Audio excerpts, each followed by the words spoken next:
ನನ್ನ ಹೆಸರು ಹೇಮಾ. ನಾನು 10ನೇ ತರಗತಿಯಲ್ಲಿ ವ್ಯಾಸಂಗ ಮಾಡುತ್ತಿದ್ದೇನೆ. ಸರ್ಕಾರಿ ಪ್ರೌಢಶಾಲೆ ಬಸವಘಟ್ಟದಲ್ಲಿ ವ್ಯಾಸಂಗ ಮಾಡುತ್ತಿದ್ದೇನೆ.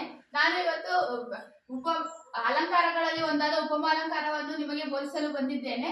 ಉಪಮಾಲಂಕಾರ ಎರಡು ವಸ್ತುಗಳಿಗಿರುವ ಸಾದೃಶ್ಯ ಸಂಪತ್ತನ್ನು ಹೇಳುವುದೇ ಉಪಮಾಲಂಕಾರ. ಇಲ್ಲಿ ಎರಡು ವಸ್ತುಗಳಿಗಿರುವ ಸಾದೃಶ್ಯ ಸಂಪತ್ತನ್ನು ಹೇಳುವುದೇ ಉಪಮಾಲಂಕಾರವಾಗಿದೆ. ಇಲ್ಲಿ ನಾವು ಈ ಉಪಮಾಲಂಕಾರವನ್ನು ಇಲ್ಲಿ ಉಪಮಾನ, ಉಪಮೇಯ ಇವು ಇರುವ ಹೋಲಿಕೆಯನ್ನು ಸಾದೃಶ್ಯ ಸೂಚಕ ಪದಗಳಿಂದ ವ್ಯಕ್ತಪಡಿಸುತ್ತೇವೆ. ಉದಾಹರಣೆ ಕೊಡುವುದಾದರೆ, ಭೀಮ ದುರ್ಯೋಧನರು ಮದಗಜಗಳಂತೆ ಹೋರಾಡಿದರು. ನಾವು ಈ ಉಪಮಾಲಂಕಾರವನ್ನು ಇನ್ನೂ ಈಸಿಯಾಗಿ ಗುರುತಿಸಬಹುದು. ಅಂದ್ರೆ ಇಲ್ಲಿ ಅಂತೆ ಎಂಬುದು ಅಂತೆ ಓಳ್ ಎಂಬುದು ಇಲ್ಲಿ ಬಂದ ಕೂಡಲೇ ನಾವು ಈಸಿಯಾಗಿ ಉಪಮಾಲಂಕಾರವೆಂದು ತಿಳಿಯಬಹುದು. ನಾವು ಈಗ ಉದಾಹರಣೆಯನ್ನು ಬಿಡಿಸುತ್ತಾ ಹೋಗೋಣ. ಉಪಮೇಯ, ಉಪಮಾನ, ಉಪಮವಾಚಕ, ಸಮಾನ ಧರ್ಮ, ಅಲಂಕಾರ, ಸಮನ್ವಯ. ಉಪಮೇಯವನ್ನು ಇನ್ನೊಂದು ಹೆಸರಿನಲ್ಲಿ ವರ್ಣ್ಯ ಎಂದು ಕರೆಯುತ್ತಾರೆ. ಉಪಮಾನವನ್ನು ಅವರ್ಣ್ಯ ಎಂದು ಕರೆಯುತ್ತಾರೆ. ಉಪಮೇಯ ಇಲ್ಲಿ ಭೀಮ ದುರ್ಯೋಧನರು ಎಂಬುದು ಉಪಮೇಯವಾಗಿದೆ. ಉಪಮಾನ ಮದಗಜಗಳು ಎಂಬುದು ಉಪಮಾನವಾಗಿದೆ ಅಥವಾ ಅವರ್ಣ್ಯ. ಉಪಮವಾಚಕ ಇಲ್ಲಿ ನಾವು ಹೇಳಿದ ಹಾಗೆ ಇಲ್ಲಿ ಅಂತೆ ಎಂಬುದು ಇಲ್ಲಿ ಉಪಮವಾಚಕವಾಗಿ ನಾವು ನೋಡಬಹುದು. ಸಮಾನ ಧರ್ಮ, ಭೀಮ ದುರ್ಯೋಧನಗಳು ಮದಗಜಗಳಂತೆ ಹೋರಾಡಿದರು. ಈ ಹೋರಾಡಿದರು ಎಂಬುದು ಇಲ್ಲಿ ಸಮಾನ ಧರ್ಮವಾಗಿ ನಾವು ನೋಡಬಹುದು. ಈಗ ಅಲಂಕಾರ, ಇಲ್ಲಿ ನಾವು ಆಗಲೇ ಹೇಳಿದ ಹಾಗೆ ಅಂತೆ ಅಂತ ಬಂದ ಕೂಡಲೇ ನಾವು ಮೊದಲೇ ಅಲಂಕಾರವನ್ನು ಬರೆಯಬಹುದು, ಇಲ್ಲವಾದರೆ ಕೊನೆಯಲ್ಲೂ ಸಹ ನಾವು ಅಲಂಕಾರವನ್ನು ಬರೆಯಬಹುದು. ಸಮನ್ವಯ, ಉಪಮೇಯವಾದ ಭೀಮ ದುರ್ಯೋಧನರು ಉಪಮಾನವಾದ ಪದಗಜಗಳಂತೆ ಎಂಬುದಕ್ಕೆ ಹೋಲಿಸಲಾಗಿದೆ. ಆದ್ದರಿಂದ ಇದನ್ನು ನಾವು ಉಪಮಾಲಂಕಾರವೆಂದು ಪರಿಗಣಿಸುತ್ತೇವೆ. ಈಗ ನಾನು ಇದರಲ್ಲಿ ಉಪಮಾಲಂಕಾರವನ್ನು ನಾನು ಮಾಡಿದ್ನಲ್ಲ, ನಿಮಗೆ ಏನಾರ ಕ್ವಶನ್ಸ್ ಇದ್ರೆ ಕೇಳ್ಬೋದು ನೀವು. ಉಪಮಾಲಂಕಾರ ಎಂದರೇನು? ಎರಡು ವಸ್ತುಗಳಿಗಿರುವ ಸಾದೃಶ್ಯ ಸಂಪತ್ತನ್ನು ಹೇಳುವುದೇ ಉಪಮಾಲಂಕಾರ. ಉಪಮಾಲಂಕಾರಕ್ಕೆ ಉದಾಹರಣೆ ಕೊಡಿ. ಭೀಮ ದುರ್ಯೋಧನರು ಮದಗಜಗಳಂತೆ ಹೋರಾಡಿದರು. ಉಪಮಾಲಂಕಾರವನ್ನು ಯಾವುದಕ್ಕೆ ವ್ಯಕ್ತಪಡಿಸುವುದು? ಇಲ್ಲಿ ಉಪಮಾನ, ಉಪಮೇಯ ಇರುವ ಹೋಲಿಕೆಯನ್ನು ಸಾದೃಶ್ಯ ಸೂಚಕ ಪದಗಳಿಂದ ವ್ಯಕ್ತಪಡಿಸುವುದು.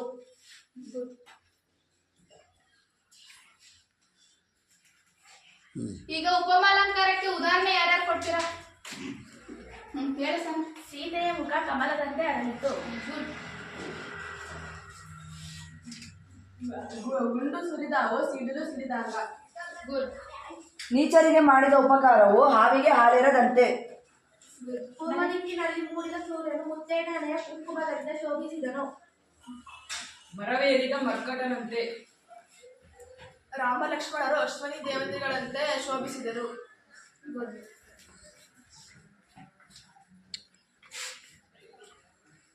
ಇಲ್ಲಿಯವರೆಗೂ ನಿಮಗೆಲ್ಲ ಉಪಮಾಲಂಕಾರವನ್ನು ಬೋಧಿಸಿದ್ದೇನೆ. ನಿಮಗೆಲ್ಲ ಅರ್ಥವಾಗಿದೆ ಎಂದು ಅಂದುಕೊಂಡಿದ್ದೇನೆ. ಎಲ್ಲರಿಗೂ ಧನ್ಯವಾದಗಳು.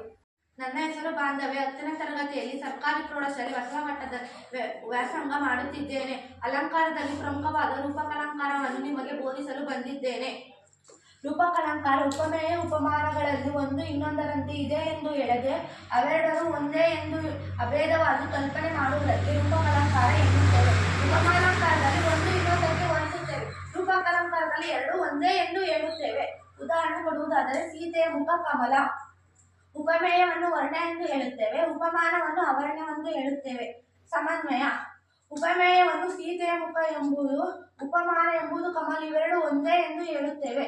ಉಪಮಾನ, ಸೀತೆಯ ಮುಖ ಎಂಬ ಉಪಮಾನವನ್ನು ಉಪಮೇಯ ಕಮಲ ಎಂಬುದು ಎರಡೂ ಒಂದೇ ಎಂಬುದನ್ನು ಹೋಲಿಸಲಾಗಿದೆ. ಅಲಂಕಾರ ರೂಪಕಲಂಕಾರವಾಗಿದೆ.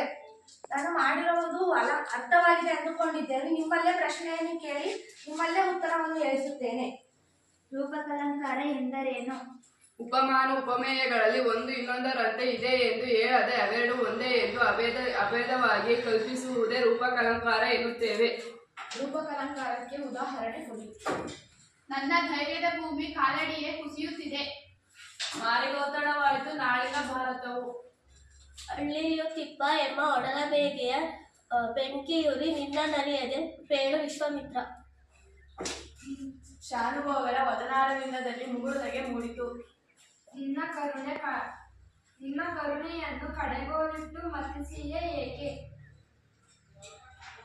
ಇಲ್ಲಿಯವರೆಗೆ ರೂಪಕಲಂಕಾರವನ್ನು ಬೋಧಿಸಿದ್ದೇನೆ. ನಿಮಗೆಲ್ಲರಿಗೂ ಧನ್ಯವಾದಗಳು. ನನ್ನ ಹೆಸರು ಸ್ನೇಹ. ನಾನು ಸರ್ಕಾರಿ ಪ್ರೌಢಶಾಲೆ ಬಸವಘಟ್ಟದಲ್ಲಿ 10ನೇ ತರಗತಿಯನ್ನು ವ್ಯಾಸಂಗ ಮಾಡುತ್ತಿದ್ದೇನೆ. ನಾನು ನಿಮಗೆ ಅಲಂಕಾರದ ಉತ್ಪ್ರೇಕ್ಷಾಲಂಕಾರ ಎಂಬ ಇದರ ಭಾಗವನ್ನು ನಿಮಗೆ ಬೋಧನೆ ಮಾಡಲು ಬಂದಿದ್ದೇನೆ. ಒಂದು ಪದಾರ್ಥವನ್ನು ಅಥವಾ ಸನ್ನಿವೇಶವನ್ನು ಮತ್ತೊಂದನ್ನಾಗಿ ಸಂಭಾವನೆ ಮಾಡುವುದನ್ನು ಉತ್ಪ್ರೇಕ್ಷಾಲಂಕಾರ ಎನ್ನುತ್ತೇವೆ. ಒಂದು ಉಪಮೇಯದ ವಸ್ತುವನ್ನು ಅಥವಾ ಸನ್ನಿವೇಶವನ್ನು ಉಪಮಾನವಾದ ವಸ್ತುವಿಗೆ ಅಥವಾ ಸನ್ನಿವೇಶಕ್ಕೆ ಹೋಲಿಕೆ ಮಾಡಲಾಗಿದೆ. ಹಾಗಾಗಿ ಇದನ್ನು ಉತ್ಪ್ರೇಕ್ಷಾಲಂಕಾರ ಎನ್ನುತ್ತೇವೆ. ಉದಾಹರಣೆ: ಅಚ್ಚೋದ ಸರೋವರು ತ್ರೈಲೋಕ್ಯ ಲಕ್ಷ್ಮಿಯು ತನ್ನ ಸೌಂದರ್ಯವನ್ನು ನೋಡಲು ಮಾಡಿಟ್ಟ ರನ್ನಗನ್ನಡಿಯೋ ಎಂಬಂತೆ ಶೋಭಿಸಿತು. ಇಲ್ಲಿ ಉಪಮಾನ ಅಲಂಕಾರ ಸಮನ್ವಯವನ್ನು ನೋಡಲಾಗುತ್ತದೆ. ಉಪಮೇಯದಲ್ಲಿ ಅಚ್ಚೋದ ಸರೋವರವು ಆಯ್ದುಕೊಳ್ಳಲಾಗುತ್ತದೆ ಮತ್ತು ಉಪಮಾನದಲ್ಲಿ ರನ್ನಗನ್ನಡಿ ಎಂಬುದನ್ನು ಆಯ್ಕೆ ಮಾಡಲಾಗುತ್ತದೆ. ಅಲಂಕಾರ ಉತ್ಪ್ರೇಕ್ಷಾಲಂಕಾರ ಸಮನ್ವಯ. ಉಪಮೇಯವಾದ ಅಚ್ಚೋದ ಸರೋವರವನ್ನು ಉಪಮಾನವಾದ ರನ್ನಗನ್ನಡಿಯೋ ಎಂಬುದಾಗಿ ಕಲ್ಪಿಸುವುದರಿಂದ ಇದನ್ನು ಉತ್ಪ್ರೇಕ್ಷಾಲಂಕಾರ ಎನ್ನುತ್ತೇವೆ. ಉತ್ಪ್ರೇಕ್ಷಾಲಂಕಾರವನ್ನು ಇಲ್ಲವಾದ ಗುಣವನ್ನು ಇದೆ ಎಂದು ಹೇಳಲಾಗುತ್ತದೆ. ಹಾಗಾಗಿ ಇದನ್ನು ಉತ್ಪ್ರೇಕ್ಷಾಲಂಕಾರ ಎನ್ನಲಾಗುತ್ತಿದೆ. ಈಗ ನಾನು ಮಾಡಿ ನಿಮ್ಗೆ ಅರ್ಥ ಆಯ್ತಲ್ವಾ? ಯಾರ ಕ್ವಶನ್ ಕೇಳಿ ಮತ್ತೆ ಇನ್ನೊಂದು ಆನ್ಸರ್ ಹೇಳಿ.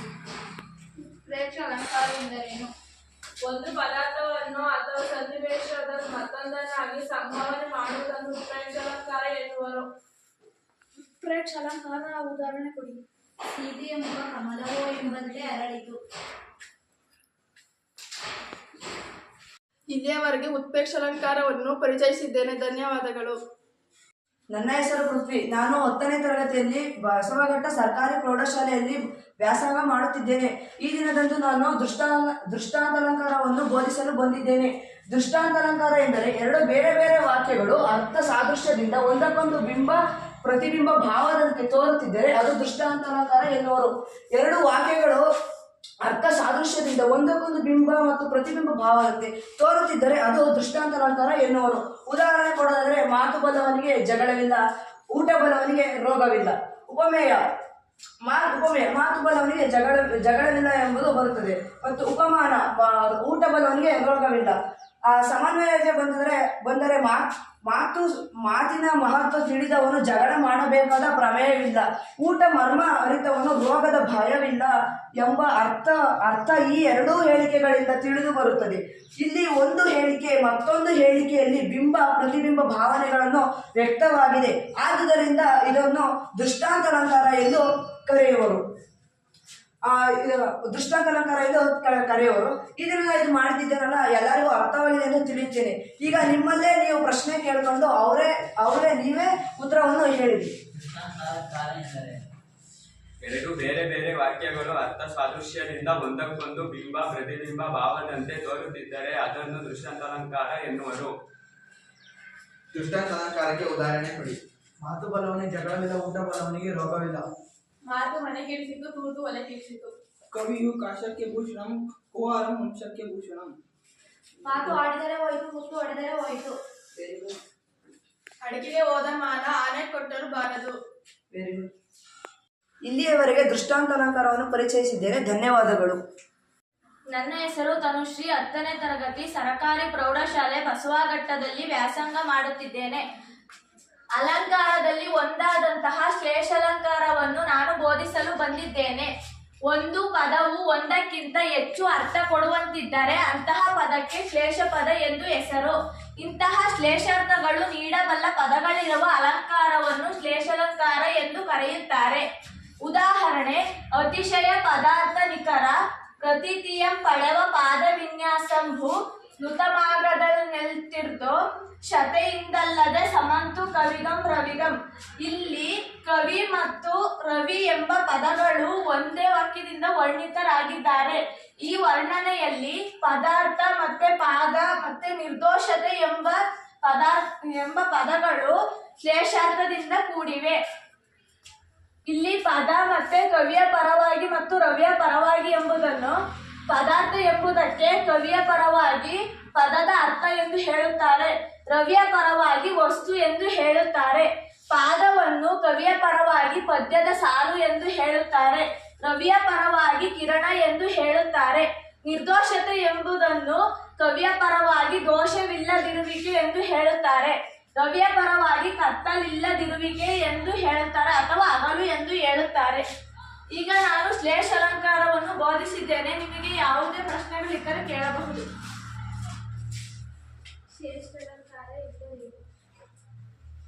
ಒಂದು ಪದವು ಒಂದಕ್ಕಿಂತ ಹೆಚ್ಚು ಅರ್ಥ ಕೊಡುವಂತಿದ್ದರೆ ಅಂತಹ ಪದಕ್ಕೆ ಶ್ಲೇಷ ಪದ ಎಂದು ಹೆಸರು. ಇಂತಹ ಶ್ಲೇಷಾರ್ಥಗಳು ಮೀರಬಲ್ಲ ಪದಗಳಿರುವ ಅಲಂಕಾರವನ್ನು ಶ್ಲೇಷಾಲಂಕಾರ ಎಂದು ಕರೆಯುತ್ತಾರೆ. ಶ್ಲೇಷಾಲಂಕಾರಕ್ಕೆ ಉದಾಹರಣೆ ಕೊಡಿ. ಅತಿಶಯ ಪದಾರ್ಥ ನಿಖರಂ ಪ್ರತಿದಿಯ ಪಡೆವ ಪಾದ ವಿನ್ಯಾಸಂ ಭೂನುತ ಮಾರ್ಗದಿಂತೋ ಶತೈಂದರ ಸಮಂದು ಕವಿಗಂ ರವಿಗಂ. ಇಲ್ಲಿಯವರೆಗೂ ನಾನು ಶ್ಲೇಷಾಲಂಕಾರವನ್ನು ಬೋಧಿಸಿದ್ದೇನೆ. ನಿಮಗೆ ಅರ್ಥವಾಗಿದೆ ಎಂದು ತಿಳಿದಿದ್ದೇನೆ. ಧನ್ಯವಾದಗಳು. ನನ್ನ ಹೆಸರು ಲಾವಣ್ಯ. 10ನೇ ತರಗತಿ ಸರ್ಕಾರಿ ಪ್ರೌಢಶಾಲೆ ಬಸವಘಟ್ಟದಲ್ಲಿ ವ್ಯಾಸಂಗ ಮಾಡುತ್ತಿದ್ದೇನೆ. ಅಲಂಕಾರದ ಒಂದು ಭಾಗ ಅರ್ಥಾಂತರ ನ್ಯಾಸಾಲಂಕಾರವನ್ನು ಬೋಧಿಸಲು ಬಂದಿದ್ದೇನೆ. ಅರ್ಥಾಂತರ ನ್ಯಾಸಾಲಂಕಾರ ಎಂದರೆ ಒಂದು ವಿಶೇಷ ವಾಕ್ಯವನ್ನು ಸಾಮಾನ್ಯ ವಾಕ್ಯದಿಂದ ಅಥವಾ ಸಾಮಾನ್ಯ ವಾಕ್ಯವನ್ನು ವಿಶೇಷ ವಾಕ್ಯದಿಂದ ಸಮರ್ಥನೆ ಮಾಡುವುದೇ ಅರ್ಥಾಂತರ ನ್ಯಾಸಾಲಂಕಾರ ಎನ್ನುವರು. ಉದಾಹರಣೆಗೆ ಜಲನಿಧಿ ಜಲಮಂ ಜಲವೃತ್ಕರಕ್ಕೆ ನಲಿದಿತ್ತು ದತ್ತ ಮಿತ್ತ ನದಿ ನಿರ್ಮಲ ಸಲಿಲಂ ದೊರೆದುದು ಗಡ ನೆಲದೋಳ್ ಕೊಟ್ಟಂಗೆ ಬಡತನಂ ಬಂದಪುದೆ. ಉಪಮೇಯ ಜಲನಿಧಿ ಜಲಮಂ ಜಲವೃತ್ಕರಕ್ಕೆ ನಲಿದಿತ್ತುದು ಇತ್ತ ನದಿ ನಿರ್ಮಲ ಸಲಿಲಂ ದೊರೆದುದು. ಅಂದರೆ ಸಮುದ್ರವು ನೀರನ್ನು ಮೋಡಗಳಿಗೆ ನೀಡಿತು. ಮೋಡದಿಂದ ಮಳೆ ಸುರಿದು ನದಿಗಳಲ್ಲಿ ತುಂಬಿ ಪುನಃ ಸಮುದ್ರಕ್ಕೆ ಹೋಯಿತು ಎಂಬುದು ಇದು ವಿಶೇಷ ವಾಕ್ಯವಾಗಿದೆ. ಉಪಮಾನ ನೆಲದೋಳ್ ಕೊಟ್ಟಂಗೆ ಬಡತನ ಬಂದಪುದೆ. ಅಂದರೆ ಲೋಕದಲ್ಲಿ ಕೊಟ್ಟವನಿಗೆ ಬಡತನ ಬರುವುದಿಲ್ಲ. ಇದು ಸಾಮಾನ್ಯ ವಾಕ್ಯವಾಗಿದೆ. ಸಮನ್ವಯ ಇಲ್ಲಿ ಜಲನಿಧಿ ಜಲಮಂ ಜಲವೃತ್ಕಲಕ್ಕೆ ನಲಿದಿತ್ತುದು ಇತ್ತ ನದಿ ನಿರ್ಮಲ ಸಲಿಲಂ ದೊರೆದುದು ಎಂಬ ಉಪಮೇಯ ವಾಕ್ಯವನ್ನು ನೆಲದೋಳ್ ಕೊಟ್ಟಂಗೆ ಬಡತನ ಬಂದಪುದೆ ಎಂಬ ಉಪಮಾನ ವಾಕ್ಯದಿಂದ ಸಮರ್ಥನೆ ಮಾಡಿರುವುದರಿಂದ ಇದನ್ನು ಅರ್ಥಾಂತರ ನ್ಯಾಸಾಲಂಕಾರ ಎಂದು ಹೇಳಬಹುದು. ಇದರಲ್ಲಿ ಸುಲಭವಾಗಿ ಗುರುತಿಸಬಹುದೇನೆಂದರೆ ಒಂದು ವಿಶೇಷ ವಾಕ್ಯವನ್ನು ಗುರುತಿಸಿಕೊಂಡು ಇನ್ನೊಂದು ಸಾಮಾನ್ಯ ವಾಕ್ಯವನ್ನು ಗುರುತಿಸಿಕೊಂಡರೆ ಅರ್ಥಾಂತರ ನ್ಯಾಸಾಲಂಕಾರವನ್ನು ಸುಲಭವಾಗಿ ಕಂಡುಹಿಡಿಯಬಹುದು. ಈಗ ನಾನು ಮಾಡಿದ ಪಾಠ ಅರ್ಥ ಆಗಿದೆ. ಎಲ್ಲರೂ ಕ್ವಶನ್ ಕೇಳಿದ್ದು ಅವರೇ ಆನ್ಸರ್. ಅರ್ಥಾಂತರ ನ್ಯಾಸಾಲಂಕಾರ ಎಂದರೇನು? ಒಂದು ವಿಶೇಷ ವಾಕ್ಯವನ್ನು ಸಾಮಾನ್ಯ ವಾಕ್ಯದಿಂದ ಅಥವಾ ಸಾಮಾನ್ಯ ವಾಕ್ಯವನ್ನು ವಿಶೇಷ ವಾಕ್ಯದಿಂದ ಸಮರ್ಥನೆ ಮಾಡುವುದೇ ಅರ್ಥಾಂತರ ನ್ಯಾಸಾಲಂಕಾರ ಎನ್ನುವರು. ಅರ್ಥಾಂತರ ನ್ಯಾಸಾಲಂಕಾರಕ್ಕೆ ಉದಾಹರಣೆ ಕೊಡಿ. ಜಲನಿಧಿ ಜಲಮಂ ಜಲವೃತ್ಕಲಕ್ಕೆ ಜಲದಿತ್ತು ದತ್ತ ಮಿತ್ತ ನದಿ ನಿರ್ಮಲ ಸಲಿಲ ದೊರೆದುದು ಗಡ ನೆಲದೋಳ್ ಕೊಟ್ಟಂಗೆ ಬಡತನಂ ಬಂದುಪುದೆ. ಅರ್ಥಾಂತರ ನ್ಯಾಸಾಲಂಕಾರವನ್ನು ಪರಿಚಯಿಸಿದ್ದೇನೆ. ಧನ್ಯವಾದಗಳು.